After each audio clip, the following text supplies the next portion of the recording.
बस 2 दिनों में ही पेरिस ओलंपिक क्वालिफायर टूर्नामेंट शुरू हो जाएगा रांची में हॉकी का, महिला कैटेगरी का। और हमारी महिलाओं की टीम भी उस टूर्नामेंट में हिस्सा ले रही है। पहले ये टूर्नामेंट चीन में होना था, पर चीन की टीम क्वालिफाई कर गई थी एशियंस गेम में। वैसे उनको उम्मीद नहीं थी तो वो पर क्वालिफाई कर गई, धोखा कर गई सबके साथ। तो फिर हॉकी इंडिया ने अनुरोध किया, थोड़ी सी बेनती की FIS से कि वहां जाने का कोई फायदा नहीं है, यहीं पर अगर टूर्नामेंट करवा दो तो थोड़ा सा हमको फायदा हो जाएगा, बाकी टीमों को भी फायदा हो जाएगा। तो FIS ने कहा ठीक है कर लो, हमको क्या है, हमको टूर्नामेंट करवाना है, खर्चा तुमने करना है करो। तो फिर रांची में ये हो रहा है। अब इस पर क्या तैयारियां हो रही है, किन चीजों पर फोकस किया जा रहा है, इसके ऊपर मैं बात करूंगा। साथ में इस टीम की कुछ खिलाड़ियों के स्टेटमेंट भी आपके साथ शेयर करूंगा, क्या वो कह रहे हैं उसके बारे में बात करेंगे। पहले तो मैं नवनीत कौर के बारे में बात करूंगा। नवनीत कौर का ये कहना है कि यहाँ पर हमारी अच्छी प्रैक्टिस चल रही है, ये ग्राउंड जो है ये हमारे लिए खास है। एशियन चैंपियंस ट्रॉफी हमने यहाँ पर जीती, जो कि हमारे लिए सपने के बराबर है। और यहाँ पर आने के बाद खूंटी जाकर भी प्रैक्टिस की थी।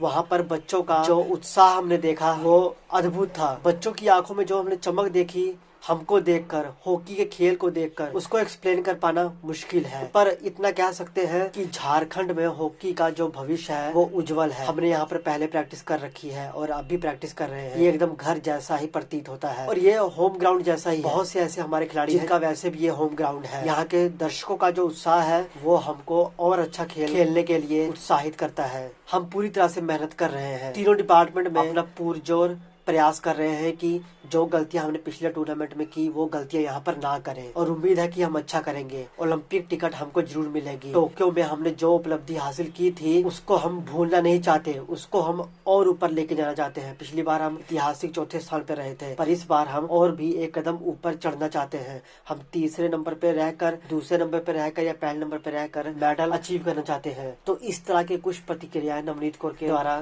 सामने आई है। वहीं पर लाल रेमसियामी का ये कहना है कि प्रैक्टिस सही है, पूरी मेहनत चल रही है। फॉरवर्ड लाइन, मिडफील्ड, डिफेंस तीनों में पूरी तरह से मेहनत की जा रही है। हम अपनी गति पर काम कर रहे हैं, एकाग्रता पर काम कर रहे हैं, अपने टाइमिंग पर काम कर रहे हैं। हम ये कोशिश कर रहे हैं अपने जो पास है उसको क्लियर कर सके, हम फिनिशिंग भी अच्छी कर सके, ताकि जो अवसर बन रहे हैं उसका हम लाभ उठाएं और उसको गोल में कन्वर्ट कर सके। अगर फिनिशिंग अच्छी नहीं होगी तो हम गोल नहीं कन्वर्ट कर पाएंगे, हमारे द्वारा किया गया पूरा प्रयास विफल हो जाएगा। और ये हमने पिछले टूर्नामेंट में देखा था। तो इस वक्त यहाँ पर पूरी मेहनत चल रही है। सबसे बड़ी बात यह है कि हमें एक होकर इस गेम को खेलना है। अगर मैं किसी एक डिपार्टमेंट की बात करूँ तो उनका प्रयास भी यही रहेगा कि एकजुट होकर मौके बनाए जाए और अपनी टीम को जीत दिलाई जाए। देखो, जब एक खिलाड़ी अच्छा खेल दिखाता है तो उम्मीद जागती है। जब सभी खिलाड़ी मिलकर परफॉर्मेंस देते हैं अच्छी वाली, तब टीम जीतती है। तो हमको तो जीत ही चाहिए भाई साहब। यहाँ से सिर्फ उम्मीदों से काम नहीं बनेगा, यहाँ पर जीत चाहिए। टॉप 3 में रहेंगे तभी पेरिस ओलंपिक की टिकट मिलेगी, नहीं तो नहीं। लाल रेमसियामी कहना है कि यहाँ पर अलग अलग होकर खेलने का कोई सवाल पैदा नहीं होता, क्योंकि सबका लक्ष्य एक ही है, पेरिस की टिकट। उसके लिए हम किसी भी हद तक जा सकते हैं, किसी भी हद तक हम प्रैक्टिस कर सकते हैं और वो हम कर भी रहे हैं।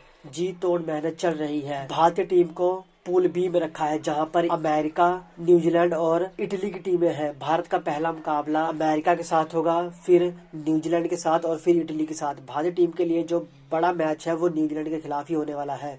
उसके खिलाफ अगर हम जीत जाते हैं तो बाकी 2 मैच भी जीत सकते हैं। पूल ए की बात की जाए तो वहाँ पर जर्मनी, चेक रिपब्लिक, जापान जैसी टीमें हैं। दोनों पूल में से 2-2 टीमें सेमीफाइनल के लिए जाएंगी। उसमें से फिर जो टॉप 3 टीमें होंगी उनको टिकट मिल जाएगी पेरिस की। तो बाकी 5 टीमें हाथ हिलाकर, खा पी कर, मौज करके, रांची शहर की खूबसूरती देखकर घर चल जाएंगे। तो देखो, दोनों खिलाड़ियों ने अपनी अपनी जगह पर बात सही की है, पर ये जो एकजुट होकर हर एक डिपार्टमेंट में जो फिनिशिंग की बात की गई है वो मुझे ज्यादा अच्छी लगी, क्योंकि यहाँ पर हमको कमी देखने को मिली थी। पासिंग अच्छी अगर हो भी रही थी तो उन मौकों को हम गोल में कन्वर्ट नहीं कर पा रहे थे। इसके अलावा जो दूसरी कमजोरी थी वो पेनल्टी कॉर्नर को गोल में कन्वर्ट करने की थी। इतने ज्यादा पेनल्टी कॉर्नर मिलने के बाद भी हम गोल नहीं कर पा रहे थे। उस पर भी काम चल रहा है और उम्मीद है कि इस बार हम अच्छी परफॉर्मेंस देंगे, एकजुट होकर खेलेंगे। आपके क्या विचार है कमेंट कीजिए, चैनल को सब्सक्राइब कीजिए। मिलेंगे नेक्स्ट, तब तक के लिए जय हिंद।